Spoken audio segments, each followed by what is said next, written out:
ভাই বন্ধুরা বিদেশ আসবা, এই যে বিদেশ আসবে তো দিনে ঘুমাইবা, এই যে রাত্রে কাজ করবা। এই যে দেখো আগুন দিয়া রং উঠানো হইতেছে, গ্যাসের আগুন দিয়া। বিদেশ আসলে দিনে ঘুমাইবা, রাত্রে কাজ করবা। কোনো কোনো টাইমে 24 আওয়ার্স কাম করার লাগবে।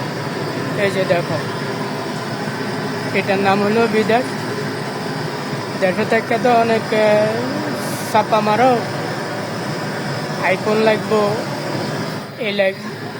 বাইক লাগবো, অনেক কিছুই লাগবো। ভাই বন্ধুরা সাফা মারতে থাও, ছোট ছোট ভাইয়েরা। আর বিদেশে বেটারা কাজ করে কীভাবে দেখো, দিনে ঘুমায় রাত্রে কাজ করে। কখনো দেখা যায় যে 24 ঘন্টায় কাজ করতে হয়।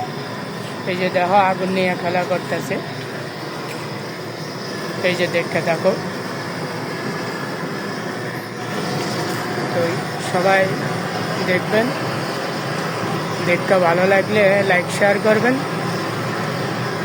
এই যে এটার নাম হলো প্রবাস, এটার নাম হলো বিদেশ, যে রাত্রেও কাজ করতে হয়।